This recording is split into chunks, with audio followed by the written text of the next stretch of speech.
Why do things work for good with God's children?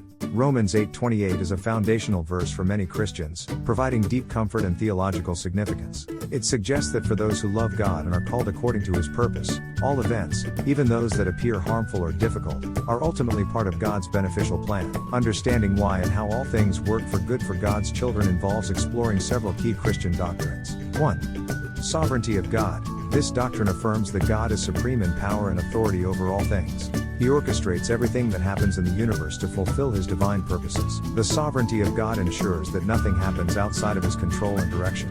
2. Love and goodness of God. Christians believe that God is not only powerful but also deeply good and loving. His actions are driven by this love and goodness. Therefore, the promise that all things work for good is rooted in the trust that God's intentions are always benevolent, even if His ways are sometimes beyond human understanding. 3. Purposeful suffering and trials. Christian theology often views trials and sufferings as having a purpose. These challenges can be used by God to refine and strengthen one's faith, develop character, and make one more like Christ. In this perspective, what might initially appear as a misfortune can lead to spiritual growth and deeper reliance on God. 4.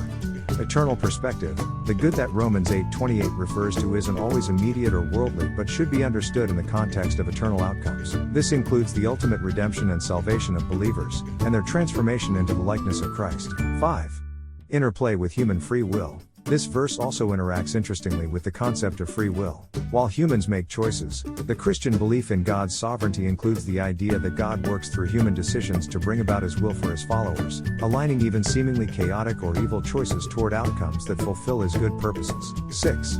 The community of believers. The promise of Romans 8:28 is given not just to individuals but to the community of those who love God. This community aspect underscores that the good can sometimes be communal or relational, strengthening the body of believers and advancing the gospel.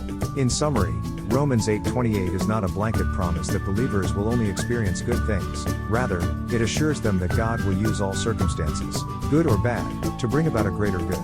This trust in God's providence offers comfort and hope, anchoring believers in the certainty of God's unchanging character and eternal purposes. Greg Gaines. Father, grandfather, minister, missionary, deacon, elder, author, digital missionary, foster parents, welcome to our family. https://jesusleadershiptraining.com/about us/